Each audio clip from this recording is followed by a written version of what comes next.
पंजाब में पिछले 3 साल में 88,000 करोड़ रुपए से ज़्यादा जो है कैप आया है। कॉमन जो एग्रीमेंट होता है वो जो है यहाँ पर आया है।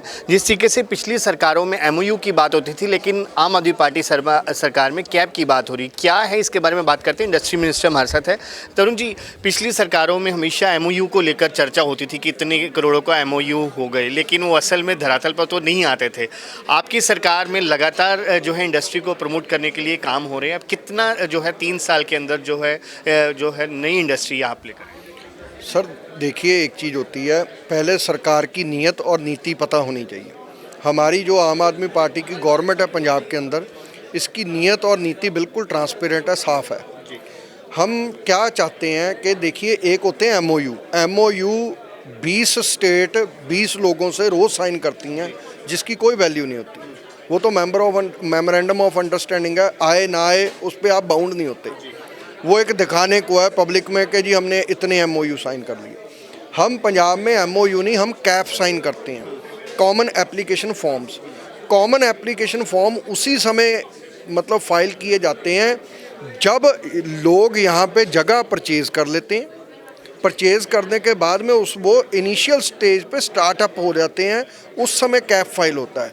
सो ये जो हमारे कॉमन एप्लीकेशन फॉर्म है, हमारे पास 88,000 करोड़ रुपीज़ के कैप हैं। सो इसलिए हमारे पास ये इन्वेस्टमेंट शुरू हो चुकी है। आज आपने एंटरप्रेन्योर्स जो है इनोवेटिव मिशन के तहत जो नए जो स्टार्टअप्स हैं उनसे बातचीत की है। क्या क्या सुझाव आपके पास आए हैं? देखो, आज जो इनोवेटिव मिशन के तहत जो हमारे राज्यसभा के मेंबर पार्लियामेंट हैं विक्रमजीत सानी जी, उन्होंने आज इनिशिएटिव लिया था। यहाँ पे honourable finance minister Harpal Singh Cheema ji भी आए थे, इंडस्ट्री मिनिस्टर की तौर पे मैं पहुँचा हूँ। यहाँ हमने जो नए स्टार्टअप्स हैं उनको आज हमने निमंत्रण दिया था। 30 स्टार्टअप्स हैं जो यहाँ पे आए हैं और मेरे को बड़ी खुशी है। उनकी जितनी भी क्वायरीज थी हमने सुनी और ज़्यादातर क्वायरीज को हमने कोशिश की है कि मौके पे ही हल करवाया जाए। जी। आगे पंजाब का बजट आने जा रहा है, उसके लिए इंडस्ट्री डिपार्टमेंट की क्या आपने डिमांड रखी है? बिल्कुल, इंडस्ट्री डिपार्टमेंट के लिए स्पेशल एक पैकेज है, एक बजट रखा जा रहा है और हैंडसम बजट है। और इसके अलावा जो न्यू स्टार्टअप्स हैं उसके भी ऊपर आज हरपाल सिंह चीमा जी ये कह के गए हैं कि हम न्यू स्टार्टअप्स के लिए भी इस बार थोड़ा बजट है जो इंक्रीज़ करेंगे। एक आखिरी सवाल, अमेरिका से जो लगातार जहाज़ उधर से आ रहे डिपोर्ट होकर जो भारतीय आ रहे हैं, खास तौर पर अगर पंजाबियों की बात करें तो हर किसी का अपना दुख है कि ये बड़ा मोटी कमाई जो है अपनी वो देकर वो वहाँ पहुँचे थे, विदेश गए थे, लेकिन जिस तरीके से उन्हें वापस भेजा गया, कहीं ना कहीं उनका जो दर्द है वो सामने आ रहा है। क्या इसको लेकर भविष्य में जो ऐसे जो चंगुल में ना फंसे एजेंटों के, उसके लिए कोई कदम उठा रहे हैं? देखिए, ऐसे है, जब से ये देश आज़ाद हुआ उससे पहले हिस्ट्री उठा के देख लीजिए। मेरे को हिस्ट्री पढ़ने का शौक़ है।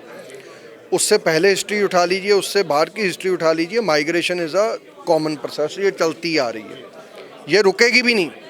आप एक चीज़ बताऊं, माइग्रेशन तो बर्ड्स करते हैं, जानवर भी करते हैं, हम तो फिर इंसान हैं। सो माइग्रेशन सही तरीके से हो, इसके ऊपर जोर देना चाहिए। और अगर कोई गलत तरीके से माइग्रेट होके गया, मान लीजिए वो अपनी खुशी से नहीं गया, वो पेट की भूख से गया। आज तक जितनी सरकारें बाहर आती रही हैं, उल्टा वो लोगों को पैम्परनेस देती थी, उनको शेल्टर देती थी। ये पता नहीं कैसी सरकार है, मतलब कि जैसे ही अमेरिका में सरकार बदली तो उठा के सारे लोगों को शेल्टर देने की बजाय बाहर भेजना शुरू कर दिया। और भेजना भी एक, चलो भेज दिया, वो कोई क्रिमिनल थोड़ो ना है, कोई कत्ल थोड़ो ना उन्होंने किए हैं। किसी का देश किसी की बाप की जागीर नहीं होता, देश लोगों के द्वारा ही होता है, लोगों का ही होता है देश। और देश में अगर कोई आ गया उसको इज्जत देनी चाहिए, उसको रखना चाहिए, अगर वो आदमी सही है। मैं मानता हूँ अगर उनके ऊपर कोई चार्ज हैं, उन्होंने कोई गलती की है तो उनको ज़रूर भेज दीजिए। परंतु अगर उन्होंने कुछ नहीं किया, वो रोटी की खातिर गए हैं, तो उनको रोटी से आवाजार करके भेजना नहीं चाहिए था, उनको रोटी कमाने देनी चाहिए थी। भेज दिया, कोई बात नहीं, भेजो तो इज्जत से। ये क्या तरीका है? हथकड़ियाँ लगा रहे हो, सिर पे दस्तार नहीं बांधने दे रहे, ये क्या तरीका है? ठीक है ना। फिर दूसरी बात, वो आ गए, कोई बात नहीं, आगे अपने भारत में अपने देश में वापस आए हैं। हमारे भारत सरकार ने क्या किया? यहाँ तो इज्जत दे दो, यहाँ भी उनको एयरपोर्ट से उतारने के बाद हथकड़ियों के अंदर ही बिठा के गाड़ियों में थाने तक लेके जाया जा रहा है। भाई ये क्या तरीका? अपने देश में वो भारतीय हैं, भारत के नागरिक अगर आ गए तो उनको इज्जत यहाँ तो मिलनी चाहिए।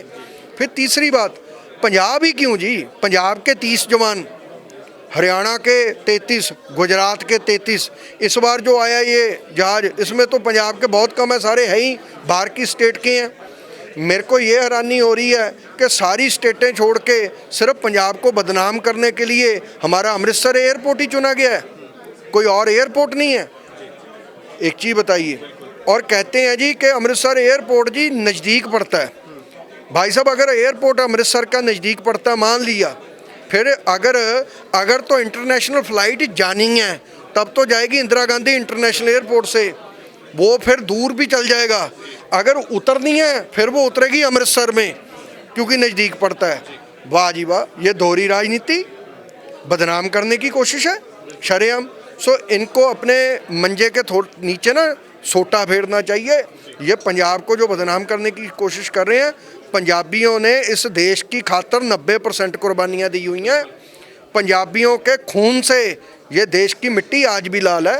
पंजाबियों के खून से आज जो तिरंगा है ना, वो शान से झूल रहा है। सो इसलिए पंजाब में चाहे कोई हिंदू है, चाहे सिख है, चाहे कोई भी भाईचारा, चाहे मुसलमान है, हमारे भाईचारे को एक मानते हुए हम सभी एक हैं, हम सभी पंजाबी हैं। और पंजाब की जो इज़्ज़त है, पंजाब की गरिमा है, इसको बचा के रखना इस देश का फ़र्ज बनता है जी। बहुत बहुत शुक्रिया। तो बिल्कुल ये थे इंडस्ट्री मिनिस्टर तरुणप्रीत सिंह सोन, जो कि बता रहे थे कि आज इनोवेशन मिशन के तहत जो है नए स्टार्टअप्स के साथ मुलाकात की गई है, उनसे उनके सुझाव लिए गए हैं और इन सुझावों को आगे सरकार किस तरीके से इम्प्लीमेंट करेगी उसके ऊपर भी आज चर्चा की गई है। इसके अलावा जो अमेरिका से जो भारतीय डिपोर्ट होकर आ रहे हैं उनके बारे में भी खुलकर तरुणप्रीत सोन ने बात कही है। वीडियो जर्नलिस्ट अनिल कुमार के साथ अंकुश महाजन, पंजाब केसरी टीवी, चंडीगढ़।